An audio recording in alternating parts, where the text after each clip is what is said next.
or even heaven and earth. Nature was all the same, what we call chaos. With neither sun to shed its light, nor moon to wax and wane, nor earth hung in its atmosphere of air. If there was land and sea, there was no discernible shoreline, no way to walk on one, or swim or sail on the other. There was neither reason nor order, until at last a god spark glowed, and then shone like a beam of light to divide the earth and the heavens, and to separate water from hard ground. Once these distinctions were made, and matter began to behave, the sky displayed its array of constellations, a twinkling template of order. The sea upon which they shone quickened with fish, and the woods and meadows with game, and the air with twittering birds, each order of creature settling into itself. A paradise, it may seem, except one thing was lacking. Words. And so, man was born.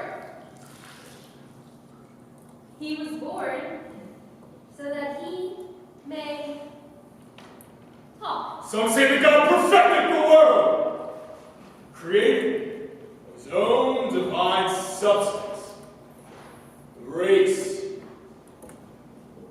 of humans. Others maintain that we come from the natural order of things. But one way or another, people came, erect, standing tall, with our faces set not to gaze down at the dirt beneath our feet, but upwards, towards the sky, and pride, or perhaps nostalgia.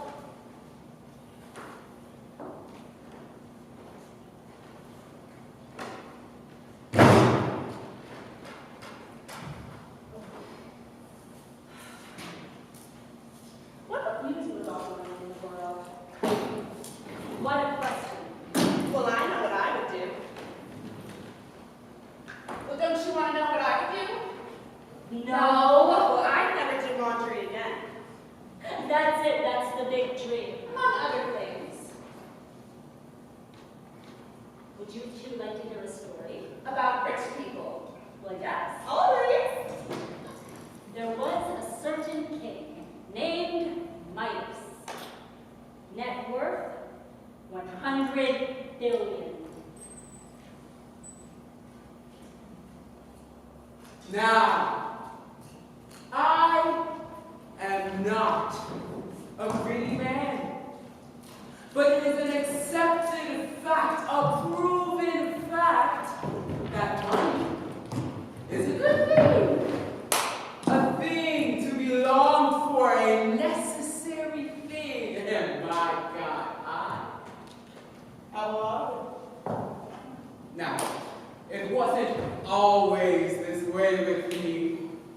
The boats, the houses by the sea, the summer cottages and winter palaces, the exotic furnishing, the soft clothing, the food and honey.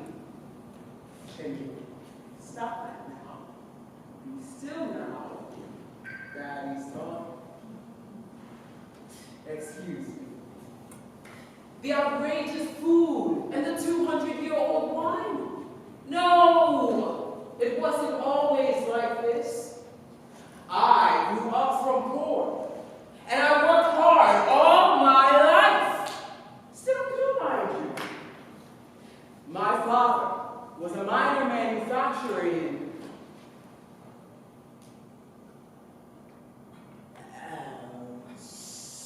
somewhere in somewhere. But I was born with a head for business, and it's always been as if everything I've touched has turned to gold. Not literally, of course, but lacking something. Turn a prophet, I imagine. Sweetheart, Daddy asked you to be still, hidden inside already.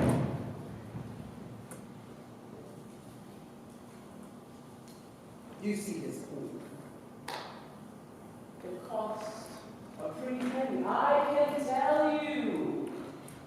But all it takes is hard work, plain and simple.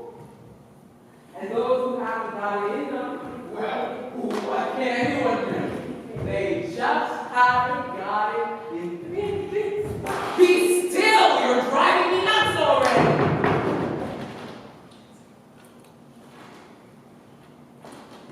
But you know, at the end of the day, I never forget that I do it all for thee.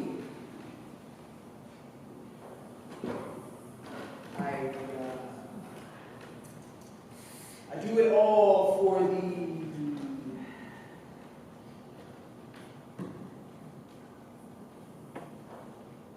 The family. Yes. Family is the most important thing, isn't it? I mean, one's own family, not anyone else's, for God's sake. When I get home at midnight, 7 days a week, in the moments before I sleep, I remember that.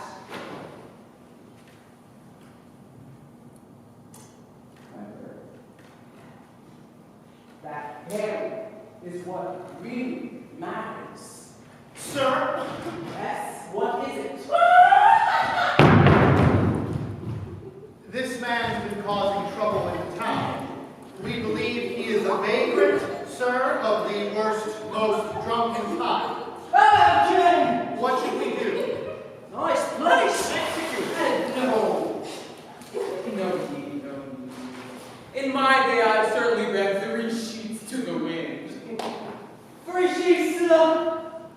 What? What the hell are you talking about, kid? I'm all wrong. No, even last week at the feast for... Let me tell you something. You know what?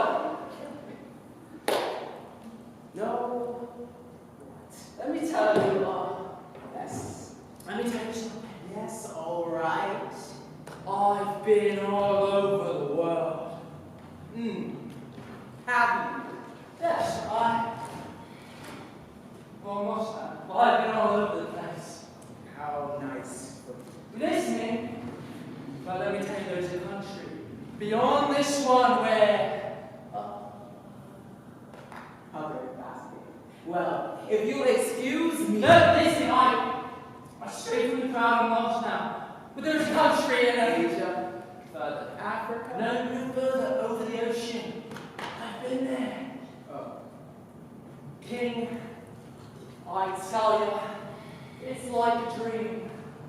A dream! I am telling you that in this place, the people, they see each other. And in this place, they live without desire of any kind of time. There's no time, just the blue sky above, the pretty moon at night, the other meadows under the feet with yellow flowers. Well, this has been most entertaining, but... And the people live forever.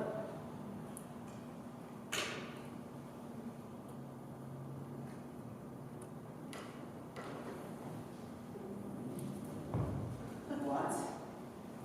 They live forever and never die. What is it? Some bird they have? No. Something in the air. Something we can distill out of shivering fleas for that. No. It's... Yes? Is that your daughter? Go on. Get out of here. Be still for once in your life. Go on. You're rich indeed. Go on. Is it an animal? Even better, if it's an animal, we could breed them here. My God, the millions. Don't worry,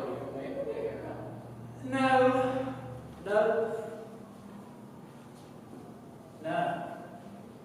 It's not an animal. What is it then? What is this secret to eternal life? It's here. Some formula you have about it here. What? And here. Oh, that. The inner life. What uselessness.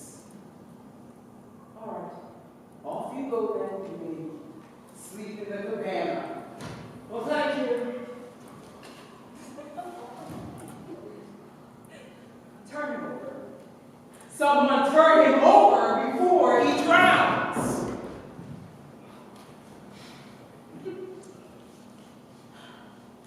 Night fell, but when rosy-fingered dawn came back again,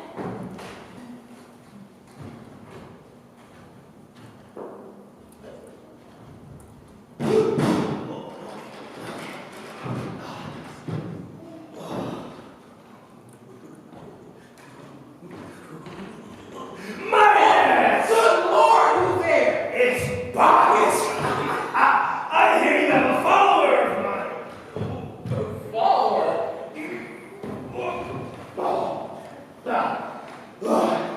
Yes, Silenus. He wandered from our group as we walked by town, and I hear he's with you. Oh. The fellow in the cabana? Yeah, take him. He's all yours. I'm truly grateful that you didn't turn him away, Midas, and you took care of him and saw that he did not drown in his condition, and that I'd like to present you.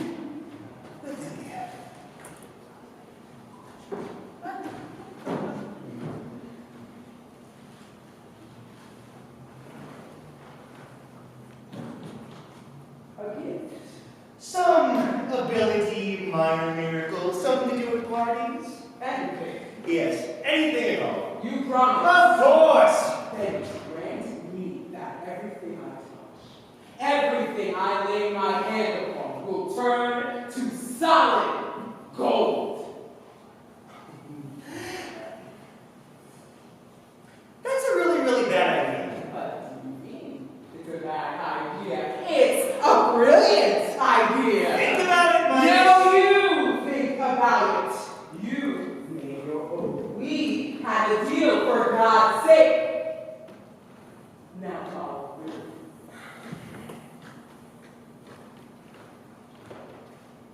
All right, then.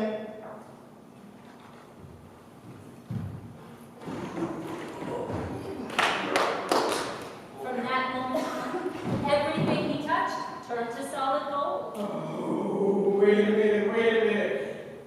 Let me think.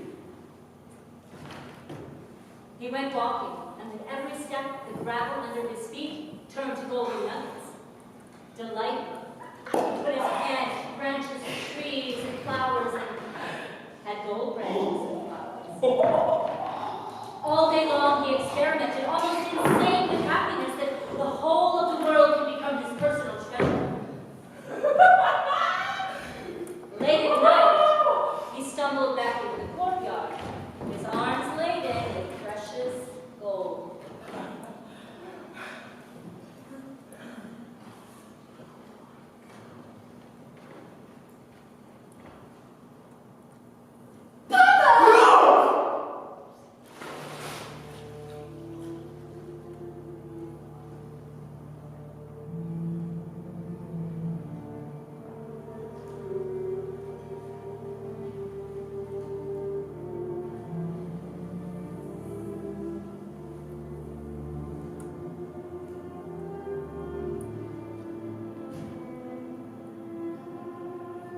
Take it away.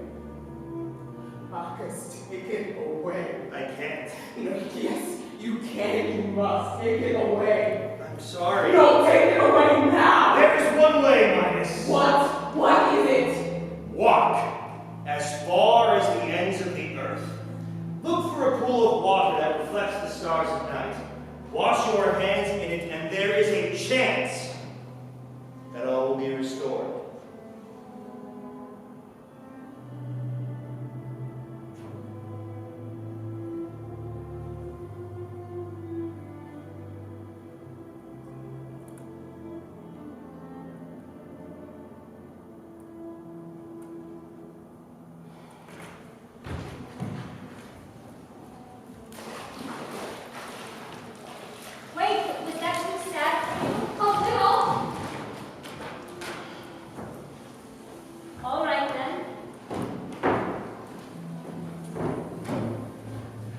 another.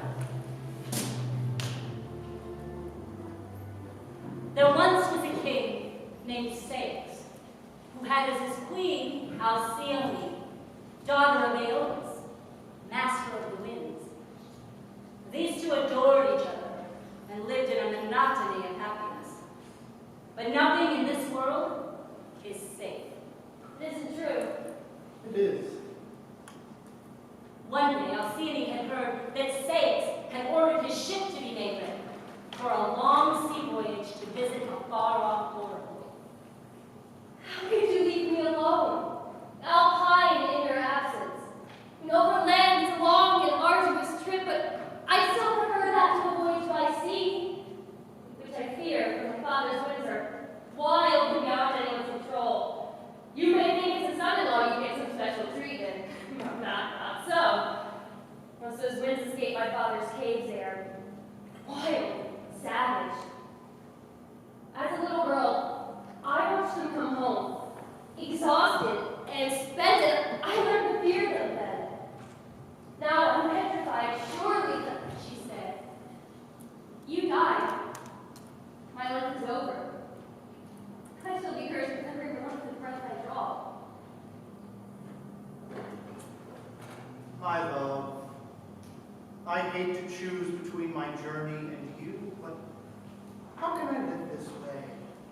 Stranded on shore, afraid, domesticated, diminished, a kind of lapdog? Then take me with you and we'll face the storms together, which I fear much less than we love a widow. 2 months' time, I'll be back. No, you won't. I fear you won't. I know you won't. In 2 months' time. In that short time, you can be brave and endure the trial of waiting. She was hardly consoled, but she saw she could hold out no longer in the face of his resolve. She allowed herself to be soothed and consented to his going. There were no more details left to be checked, no last-minute changes to make. And the men, arranged on their benches, were ready to row and go. He boarded and gave the sign. And then he turned to wait. She waved to him while the ribbon of black water widened between the ship and the shore. She gazed at him until he was no longer distinguishable, but still she could see the ship. And then she narrowed her eyes to the horizon and watched as it receded to a smaller and smaller object. And then the whole hull disappeared, and only the sails remained, and then they too disappeared. And she gazed still at the empty and desolate blue, and then went to her bedroom to throw herself on her huge and vacant bed and give herself over to weep. The vessel cleared the harbor and caught the freshening wind, which set the rigging to singing and slapping against the spars. I ordered the rowers to shift their oars and the sailors to set the yards and make sail. Our ship ran before the wind. We made satisfactory progress all that day and reached a point of no return, with as much blue water astern as remained ahead. But as the sun was sinking in the west, the water everywhere blew until now began to be flecked with the white-capped waves that sailors dislike. With every moment, the weather worsened, for the winds were now on the loose. Reef the sails and fill the water and secure the spars! But it was too late. Poseidon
my modest prayer, that my body may wash ashore at her feet, so that she may with gentle hands prepare it to be buried.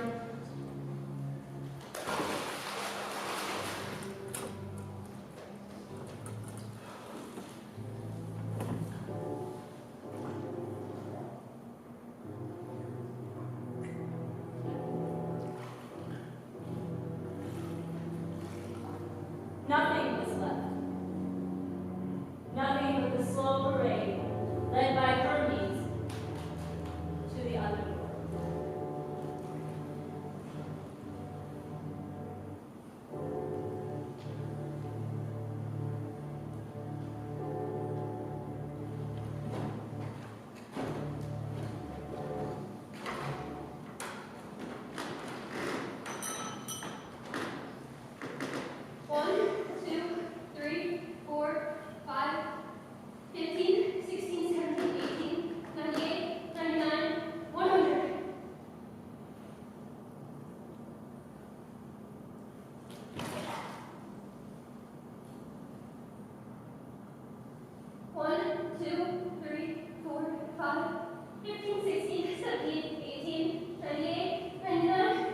This can't go on forever.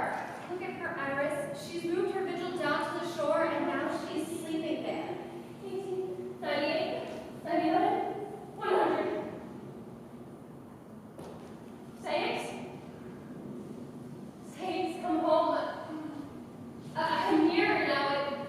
I'm sleeping on the shores. It's not so long until you see me. Go to the house of sleep. Andrew, arrange a nighttime visitation. A dream to show our Alcyon stars true. Far off and remote as companion, marvelous remains live in the gloomy caves and deeper and even darker among the home of sleep. In this place, the sun never can, even at midday, penetrate with the faintest beams. In that cloudy twilight, no rooster dares disturb the silence with his rude crowing. No dog or nervous use his voice to challenge the passing stranger. Not even branches sigh and occasional passing breezes, but an almost total silence. At the heart of almost painted stillness, in a huge darkened chamber, the god himself relaxes, drifting and landing.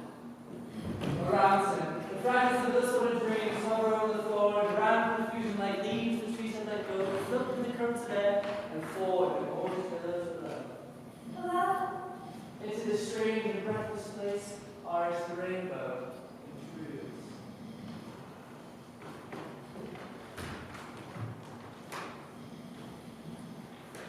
Oh, stop the lip line! Stop the lip line! Wake up! Herm! Mild is the god, soother of souls, healer of pain. Iris! Let me rest for no man.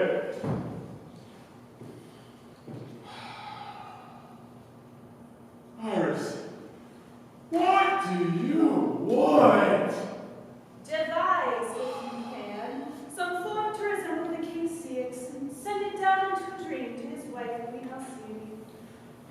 But I know the news of the wreck of her ship and the death of her husband that she loved so well. Sleep, do this for us, can you?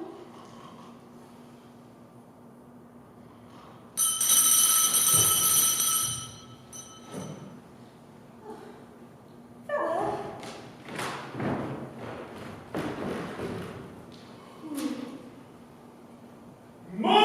Morpheus!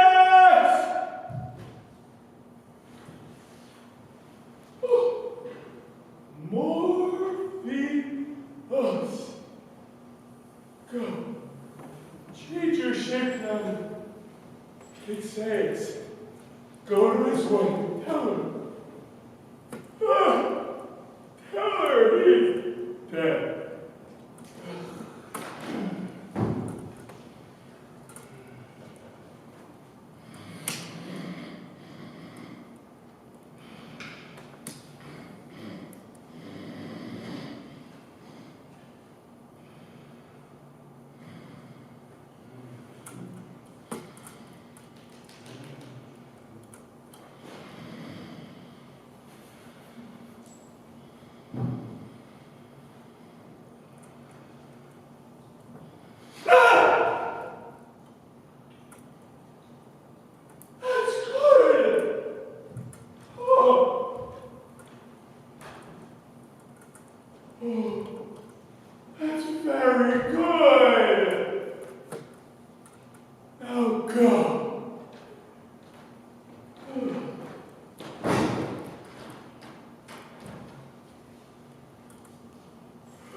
death undone me so?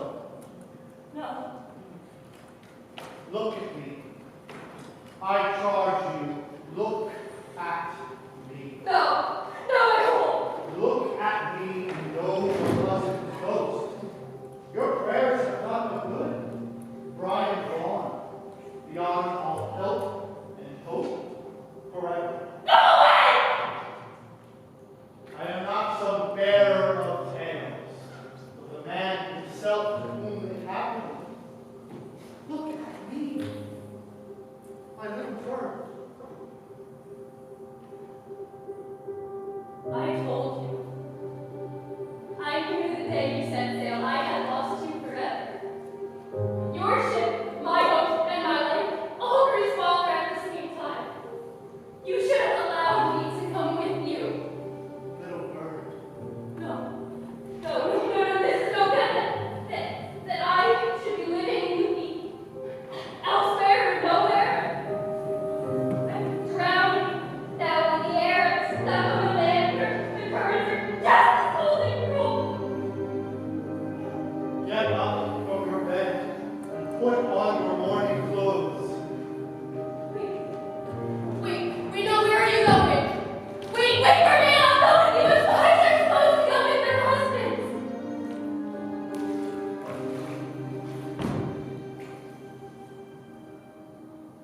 Lucina, give me your lantern. Say it, where is he? He was just here. Where is he?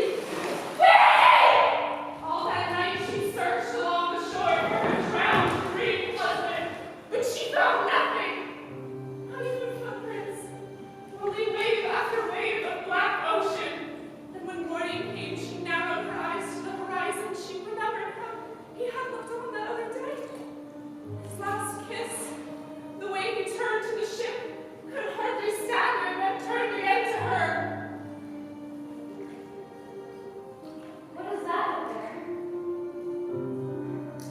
Oh, it's a man. The last poor sailor we were wife into. The gods are not altogether unkind. Some prayers are answered. Thanks. Is this how you return to me? She began to run to him. But as she did, a strange thing happened. By the time she reached him, she was a bird.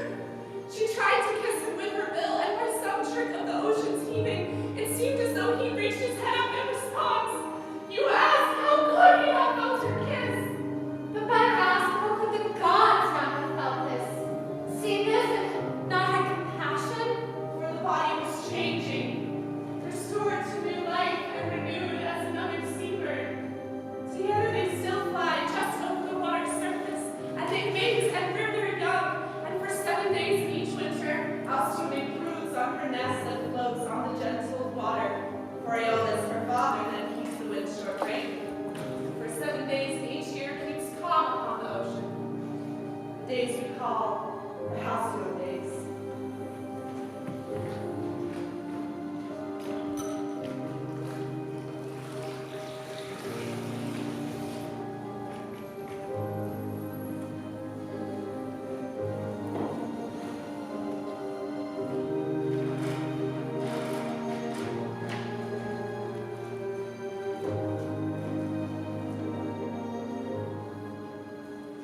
When you see a miracle like that, how can anyone deny the existence of the gods? And believe it or not, there are some that do. There's a man called Hermes, who scorned the gods and declined to sacrifice at their altars or do them honor. Nothing was sacred to him. He only looked for the usefulness of things. One day he found himself in a grove sacred to Ceres. Cut it down. Sir! That tree is century old. We need wood. Cut it down. Sir, this is a sacred beloved by Ceres. It's just a tree God sights. Say with God yourself, I would cut it down all the same. Sir, please. Get off of me, you pious son of a bitch.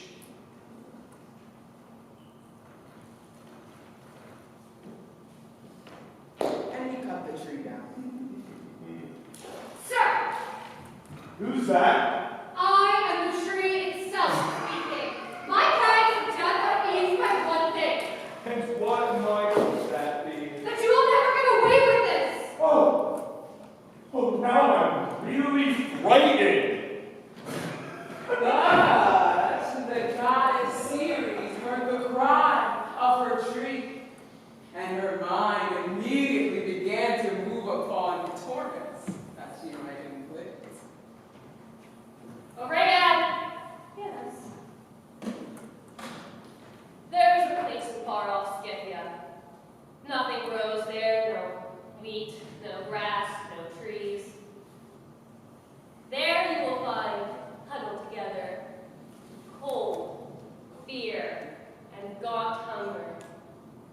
Tell hunger I command her to visit this brute and establish a home for herself in his belly. I give him to her as a toy. I will. I would go myself, but it is forbidden for hunger and I to ever meet.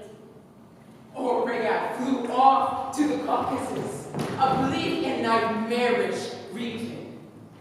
There, in a field of stones, crouched hunger.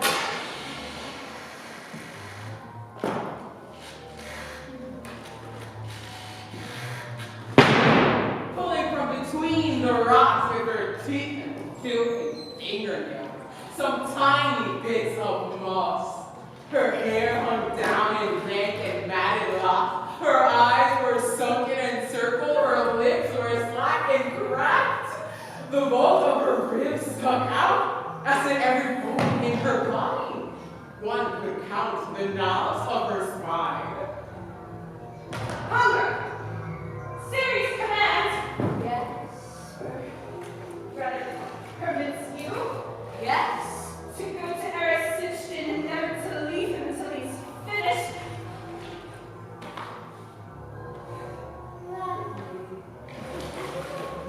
Hunger crawls through the air to the house of her victim. As she flew overhead, fields withered and men starved. The birds scattered from her path, too weak to fly. It is night when she arrives at Narcissus' home and curdles through the halls until she finds him asleep in his room. She wraps cadaverous arms around his body in an embrace as strong as love, but quite the opposite of love. She breathes her spirit into his spirit, and he begins to dream. Patience. Jeez. Grapes. He wakes.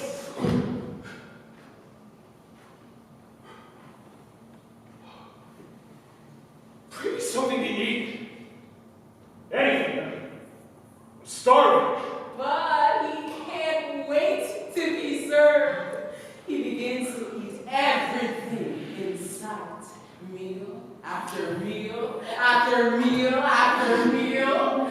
But he can't shake this hunger. More! I need more. More to eat.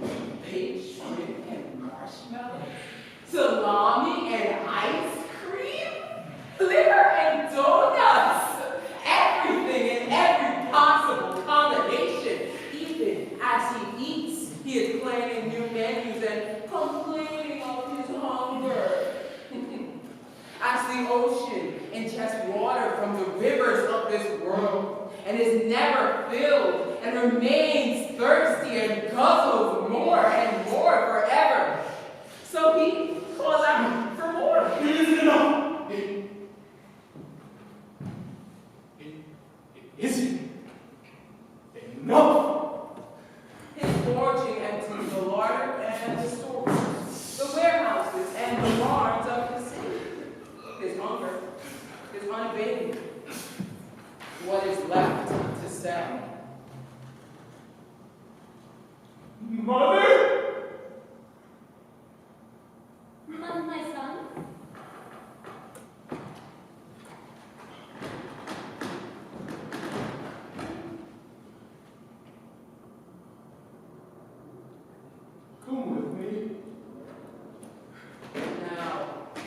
His heart is true, though you may not believe it. His hunger beckons to sell his poor, his darling mother.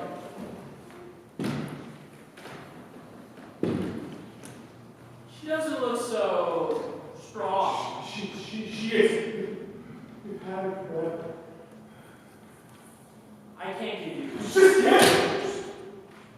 Just give it to me. Right then.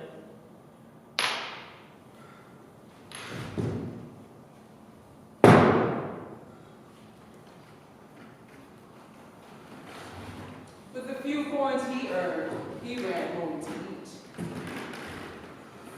Riding in a boat behind her new master. Erysichthon's mother leaned over the hull and prayed to someone she once knew. Oh, Poseidon, if you can hear me and remember me, please come save me now. From the briny deep, Poseidon heard her prayer, pulled her into the water.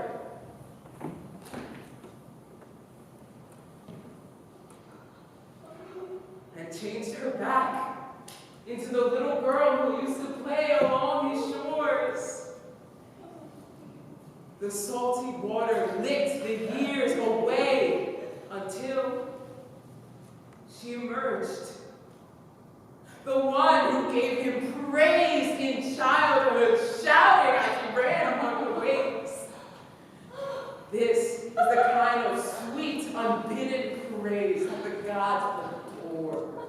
And do not forget. Hey, you, little girl. Where's the old woman who was here a moment ago? Did she jump overboard and swim up the shore?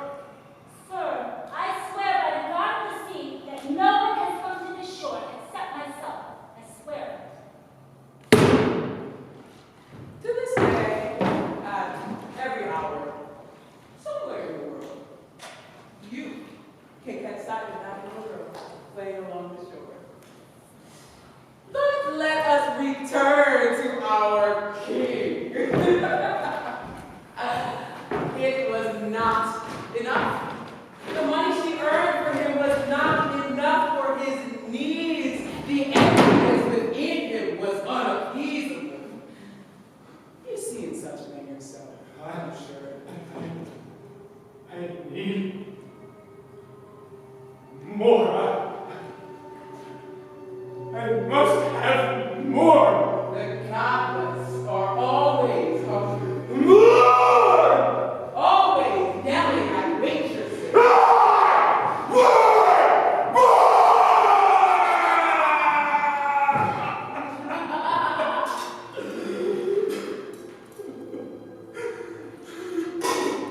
There can only be one end to such a man.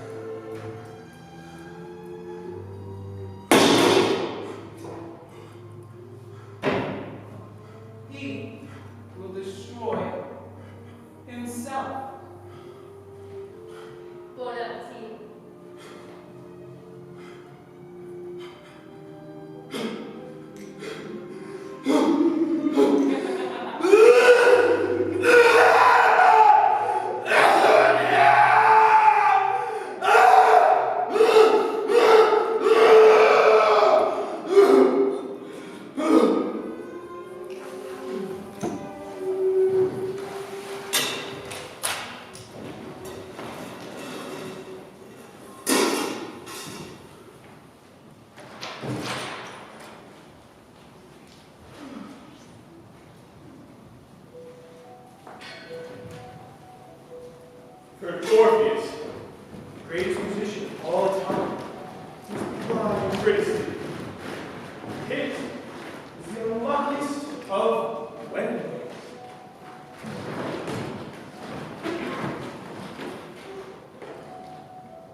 limitless.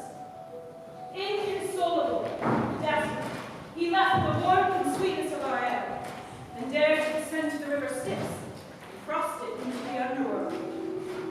Through that dim domain with its merry, shivering ghosts, he passed, until he reached its melancholy garden. And there he found its king, lying to Persephone. He knelt before them, drowning in grief.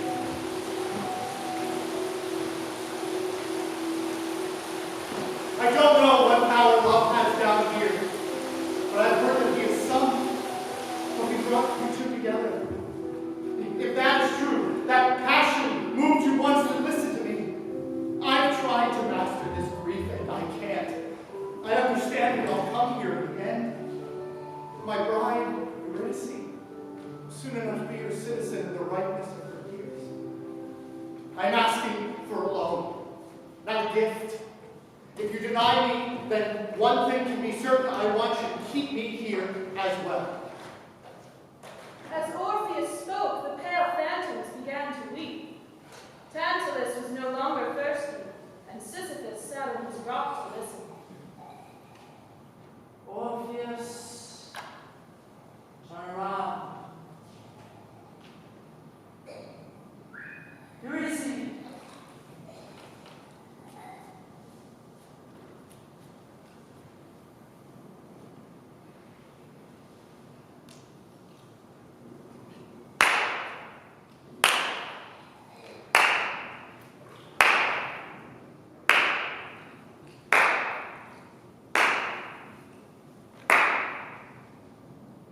Your song has moved us, Orpheus, and you may have her on one condition. As you ascend and leave this place, she will not walk beside you, but she will be following. You must not, until you pass our gates, turn around to look at her.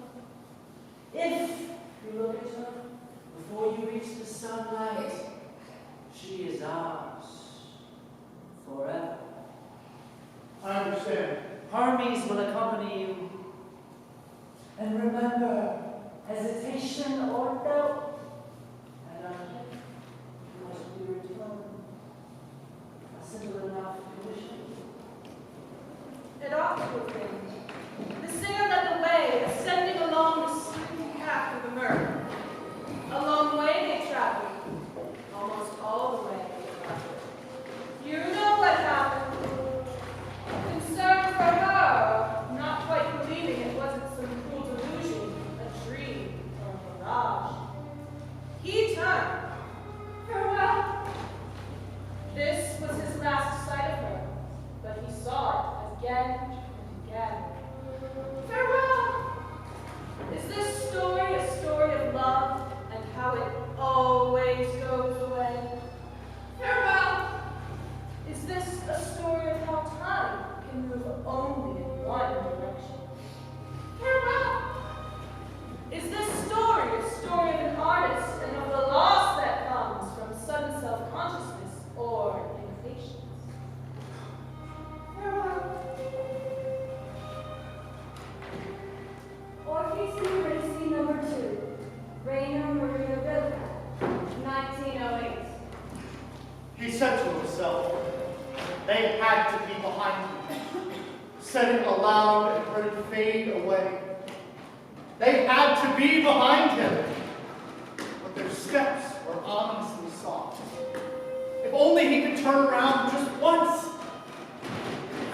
Turning now would ruin this work, so near completion. Then he could not fail to see them, those other two who followed him so softly. The god of speed and distant messages, a golden crown above his shining eyes, his slender staff held out in front of him and little wings fluttering at his ankles, and on his left arm, barely touching it, she, A woman so loved that from one lyre came more lament than from all lamenting women, that a whole world of lament arose and all of nature reappeared. Forest and valley, road and village, field and stream and animal, And around this world, like the other earth, revolved a silent, star-filled heaven and a sun, a lament heaven, with its own disfigured stars. How greatly was she loved. And now she walked behind the graceful god, her steps constricted by her trailing rainbow. Uncertain, gentle, and without impatience. She was deep within herself, like a woman heavy with child, and she did not see the man in front of her, nor the path ascending steeply into life. Deep within herself, being dead filled her beyond fulfillment, like a fruit suffused in its own mystery and sweetness. She was so filled with her vast death, which was so new. She did not understand that it had happened. She had come into a new virginity and was untouchable. Her sex had closed like a young flower at nightfall, and even the god's infinite and gentle touch of guidance hurt her, like an undesired kiss. She was no longer the brown-eyed woman that once echoed with the poet's songs, no longer the wide islands couched in scent, and that man's property, no longer. She had already been loosened like long hair, poured out like fallen rain, and shared like a limitless supply. When abruptly the god put out his hand to stop her, saying with sorrow in his voice, He has turned around. she could not understand him, softly answered, "Who?" Far away, dark before the shining exit gate, someone or other stood, whose features were unrecognizable.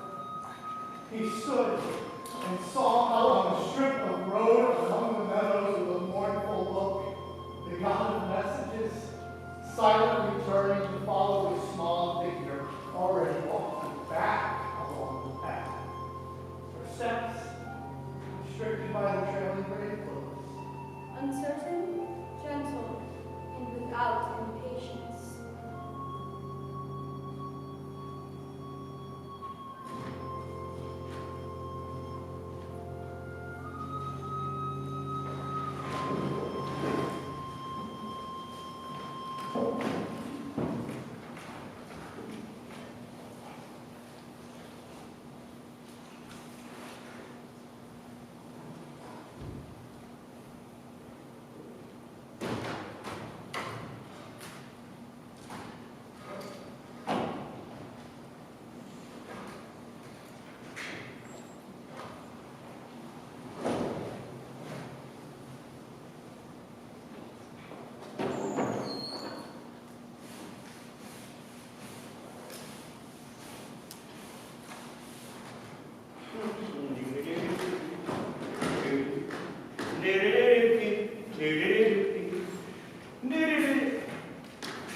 He adored her.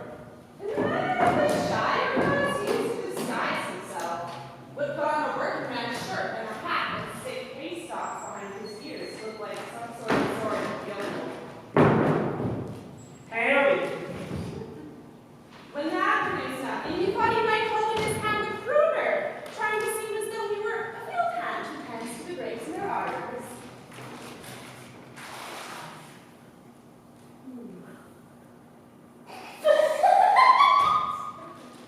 After the complete failure of that, he was trying to seem as though we were bound for some nearby orchards to collect apples.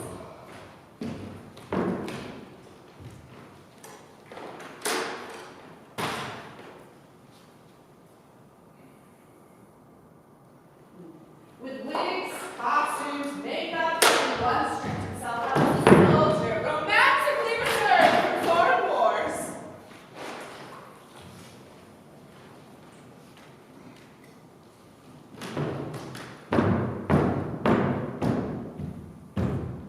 Another time, he set himself up as an ordinary fisherman, fishing in her path on the chance she might be passing by. He waited there from dawn to dusk, passing from terror to boredom and to apathy.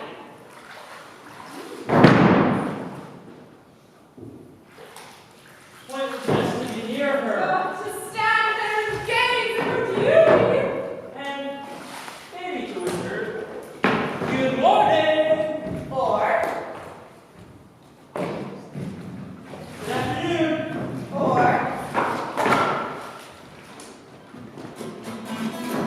Good evening. as he glided on by, I live for these trivial moments. one day he found an old woman's dress in a wind and wandered through the green, green fields until he saw his beloved standing in the lavender. Took him a minute to get dressed.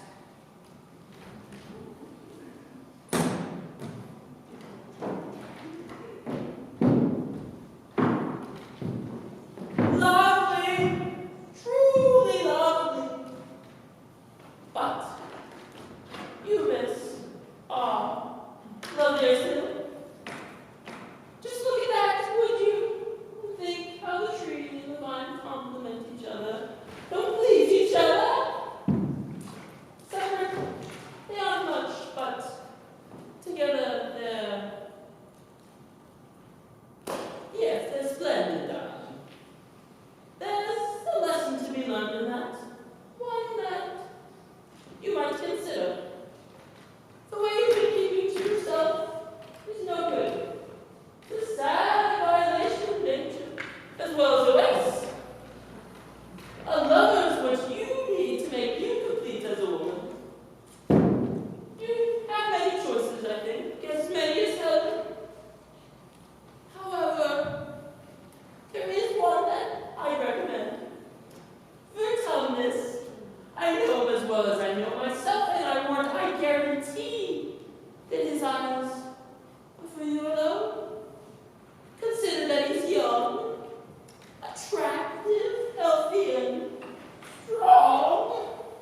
Your tastes too are the same, for he likes trees and gardens just as much as you. Besides, he's fond and takes on various discoveries. It's okay, he likes to play! Believe me, you may take these words that I speak as if they were coming from his own mouth. None of this was working. And aren't you afraid of offending Aphrodite? Don't you know the story? What story? The story of Cinyras, his daughter Mira, and Aphrodite. No. And so he began to tell her. First of all, just say, there was a girl like you once named Mira, and she too ignored Aphrodite. She wouldn't fall in love.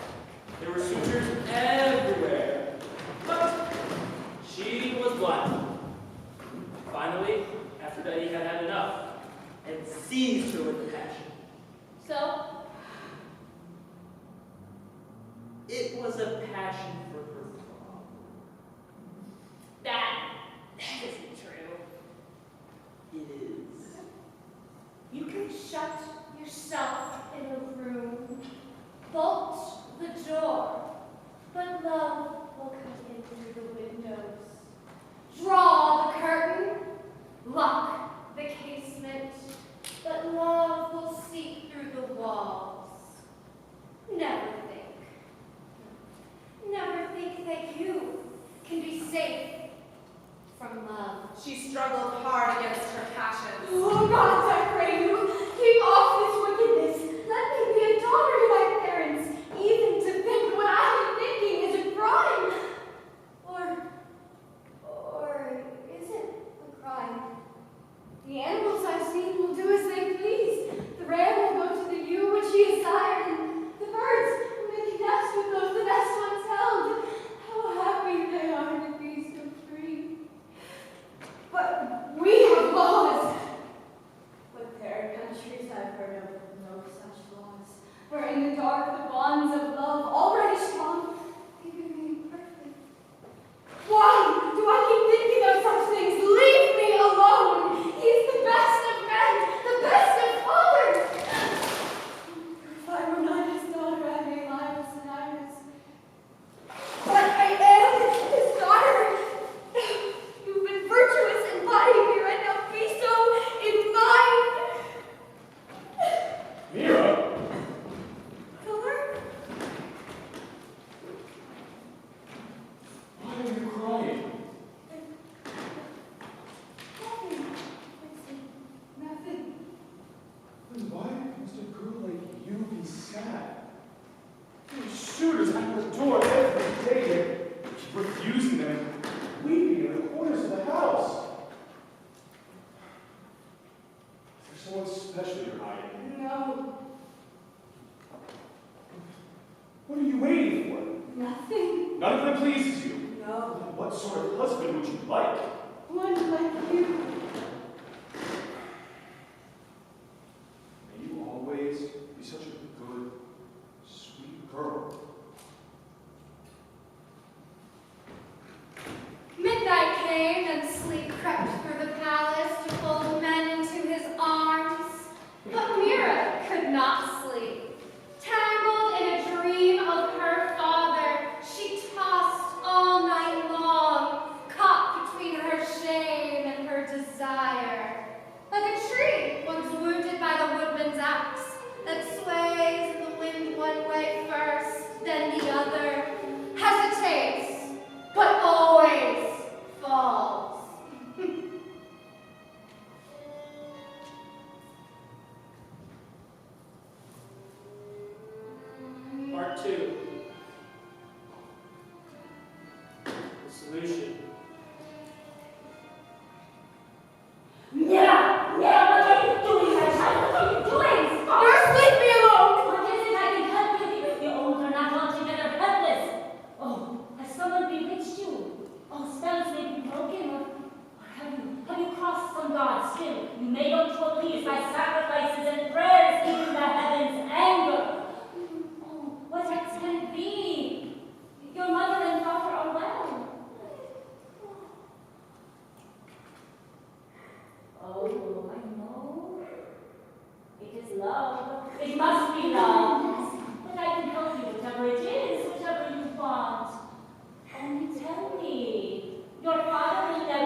She's attractive. Yes, I know.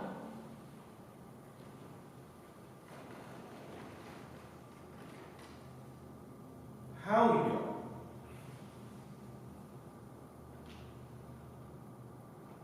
Your daughter's age.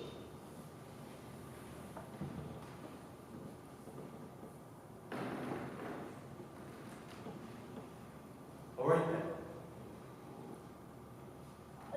There's only one condition. She's a very shy girl and she's afraid for you to see her. How charming.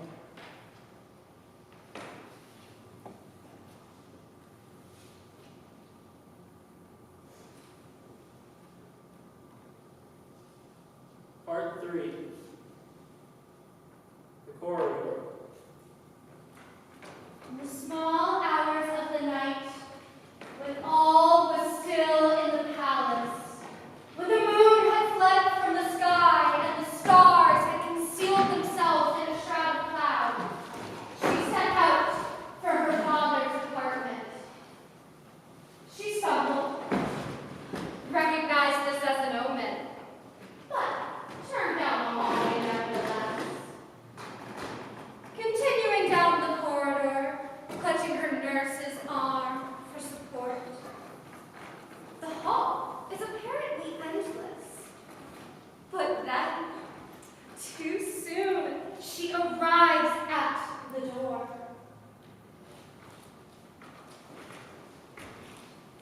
Your girl is here.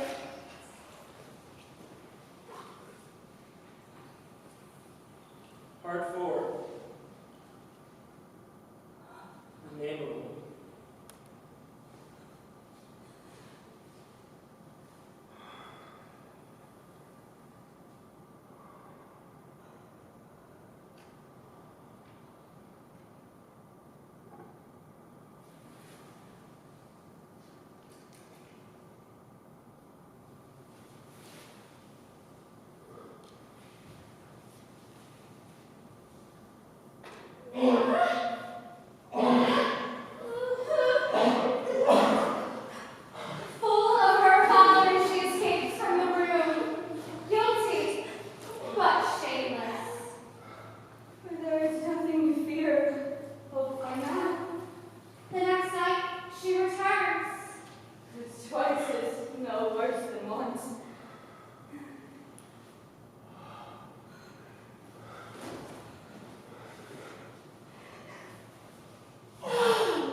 day she gave birth to a boy called Adonis.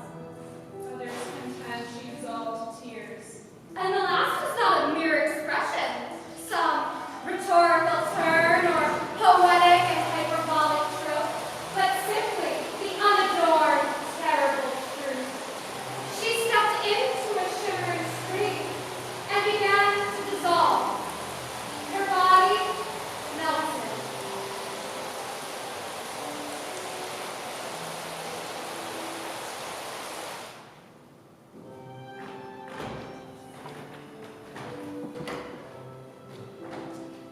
Then she was gone. This story got Vertumnus nowhere. Why are you wearing that ridiculous hat? I don't know. Take it off. Take off that idiotic dress, too. I'm embarrassed. Take it off. And when the god of springtime revealed himself just as he was, much to his surprise, he had little need for words. Pomona was happy with what she saw, unadorned and undisguised.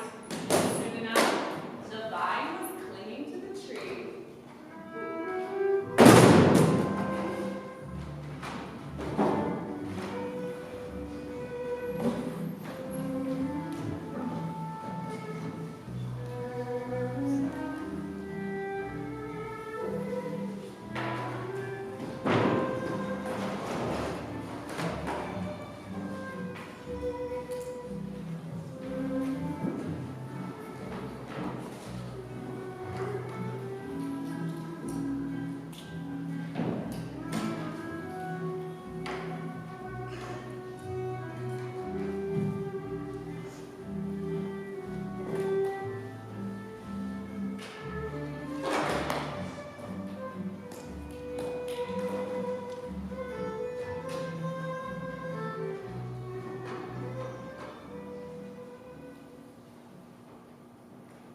Go on.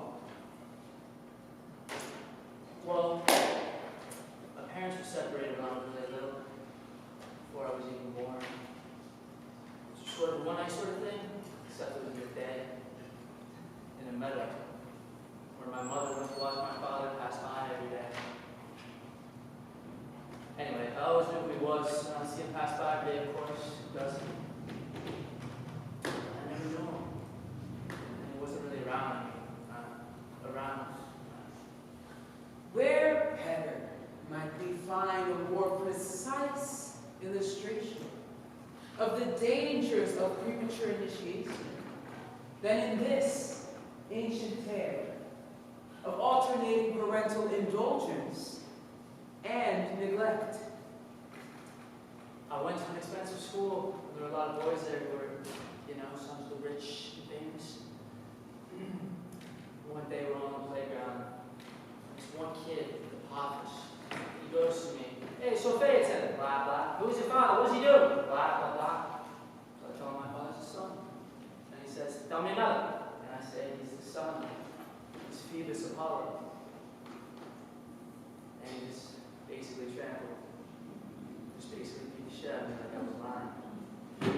Neither his own opinion of himself nor the regard for him or lack of it in his peers obviates the father's primitive role as initiating priest for the younger being.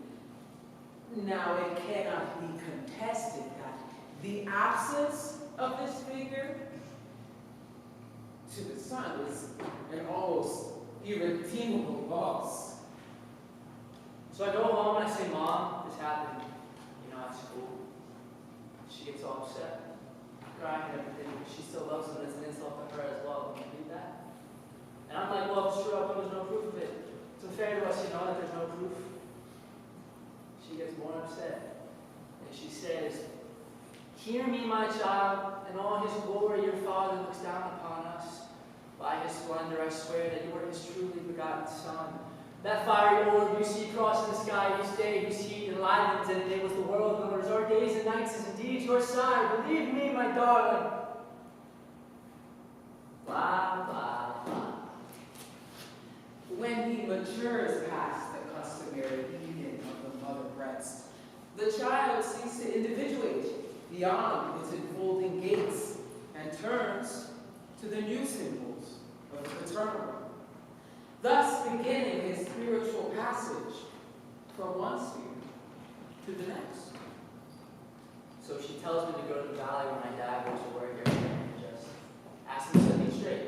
You know, do right by me. So I set out, and it's hot, and it's dusty, it's a long way across Ethiopia. And at this part of the time, finally I get there. And the hill is steep. But this passage is never easy. At the door, my dad's secretaries. The days and the hours and the century. But they recognize me and they say, go on in. There he is. All shining and golden. You can't even look at him, he's so bright. And you know what he says to me? He says, my son. My son, you are welcome. Speak faith. Speak faith into your father. I can't even tell you what this was to me. So I tell him everything, you know, I just spill my guts.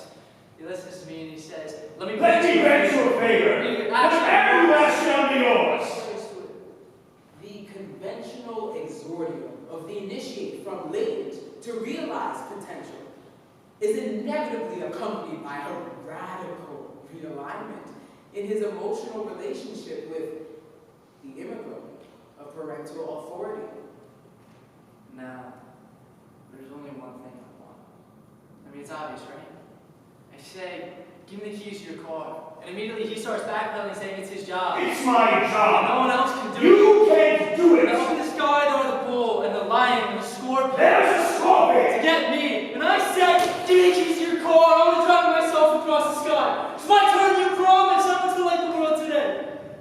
The father, or his substitute, must be assured before he transfers the symbols of adult vocation that the son is no longer operating from infantile complexes that might dangerously redirect his task through the unconscious promptings of self-aggrandizement, personal preference, or even resentment. Where have you been all my life, Dad? It's my turn. Hand it over. So he hands over the reins. But he won't stop giving advice, you know, like, don't fly too high. Don't fly too high. Go too low, stay in the tracks, go slant. Go slantwise. On and on. But I didn't listen. Myths are the earliest forms of science. It was over before it began. It was chaos. Okay? Out of control. As if no one was driving. You know, my knees were weak. I was blind from all the light. I set the earth on fire and I fell. And it just destroyed me. You know, I was just completely and utterly destroyed. O-V-E-O. Over.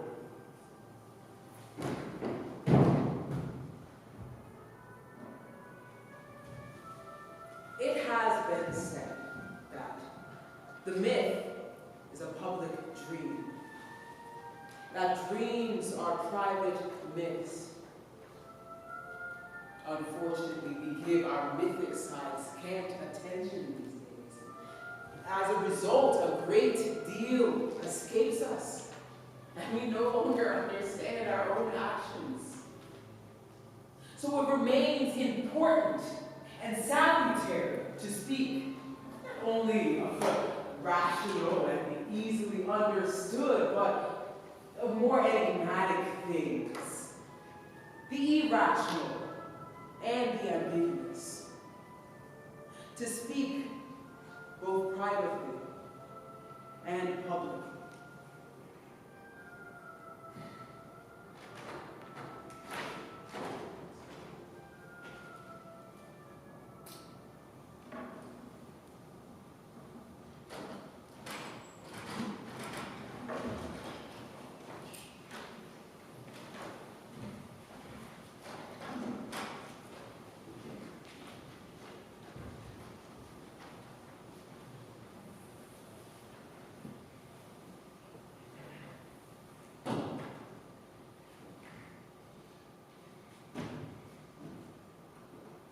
Who is this? This is Eros, god of love, Why does he have wings? so that he can move more quickly from body to body, Why is he naked? to make us transparent. Because what? Transparent in our own love, foolish to others, exposed. Why is he blind? He's always pictured blind, but he really isn't. Because in love we are so ignorant and so compulsive. There's that. What? He's blind to show how he takes away our ordinary vision, our mistaken vision, which depends on the appearance of the thing. Who's this coming down the stairs? Her name is Psyche. Psyche. Her name is Psyche. Yes, What is she doing here? she's married to the god, but she's never seen him. Why is that? He forbids it. Well, how did they meet? Psyche was so beautiful. The goddess, Aphrodite, hated her. She sent her son to punish her, but he fell in love instead. Does she know that he is a god? No, she suspects he's a monster. Have they had sex already? Oh, yes. And how is that? It was good. Well, then why does she suspect he's a monster? Her jealous sisters told her so. And she believed them. Unfortunately, yes. So now she comes here as he sleeps Yes. to make certain Yes. with her own eyes. Yes, she's very young.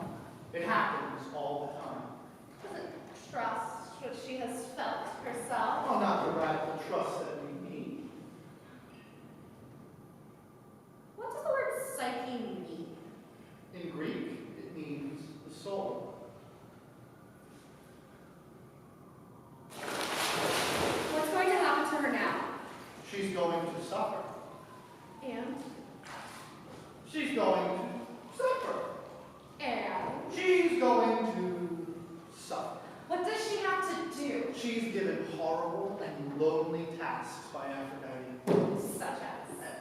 sorting thousands of little seeds one from another. How did she manage? Some little insects helped her, Like in fairy tales? like in all the fairy tales. What?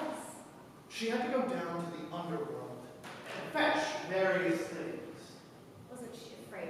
She was petrified, but she did it all the same. Wasn't it hopeless? It was hopeless, but she did it all the same. What did love do in the meantime? He healed his little wound.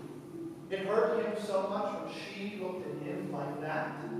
The wax from the candle fell on him and burned him. How does it end? She finishes her task, and Zeus declares, enough's enough. So he overrides love's mother. Yes, and further, he gives Psyche a special potion and she becomes immortal. Then he declares that their marriage will last forever. Does it? Of course. So it has a happy ending. It has a very happy ending. Well, you know, not many of these stories have completely happy endings. This one's different. Why is that? It's just inevitable. The soul wanders in the dark until it finds love.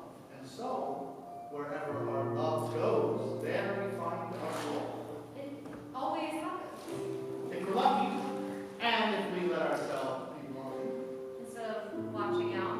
instead of always watching out.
They disguise themselves as two old beggars, stinking and poor, ragged and filthy. They knock on 1,000 doors. Do you have any spare? Get out of here. Get the hell out of here. I work hard for my money. And 1,000 doors were slammed on them.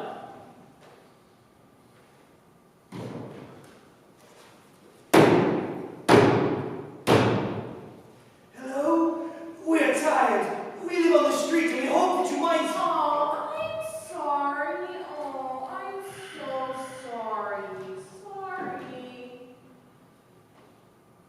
At last, they came to a little hut on the outskirts of town.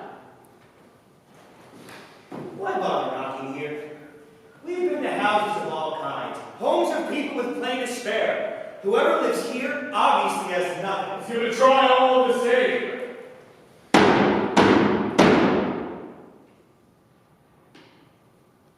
We've come all this way.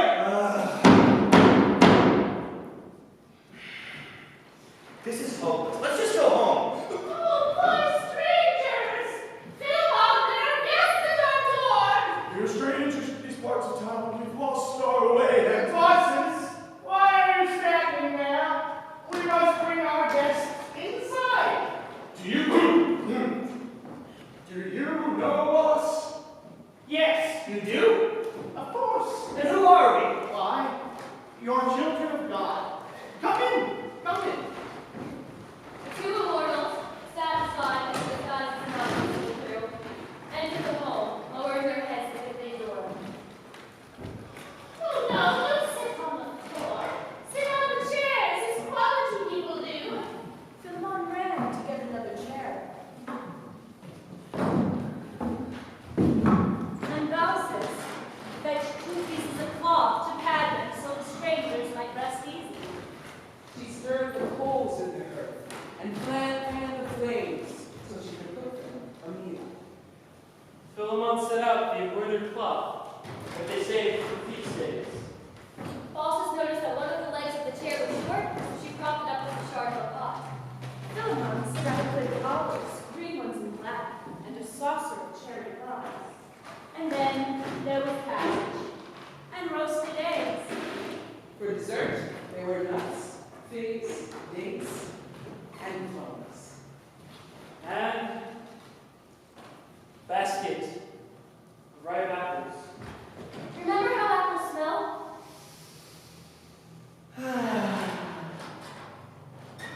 Last, with a show of modest pride, they set out a bit of honeycomb for sweetness. Philemon poured from a bottle of the wine, but as he filled the glasses of the guests, he noticed the bottle remained full. And then they knew. Oh, mercy! You are to find we've served you such a humble meal. Bosses, go and kill the goose. Let it live. We are gods. We thank you. You have done enough. More than your nasty neighbors thought to do. Suddenly, everything was changing. The poor little house, their simple cottage, was becoming grander and grander, a glittering marble column temple. The straw and reeds of the thatched roof metamorphoses of gold, and gates with elaborate carvings sprang up, and round gave way to marble-paving stones. Old man, old woman, ask us what you will. We shall grant whatever request you make of us.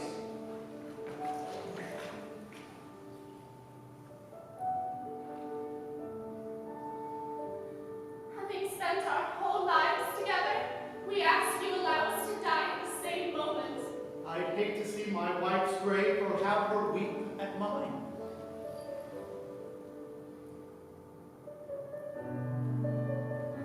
The gods granted their wish. Arrived at the very old age together, the two stood, and what had once been their modest home was now a grandiose facade. Bosses noticed your husband to beginning to put forth leaves. And he saw that she too was beginning to lose leaves and bark. They were turning into trees. They stood there,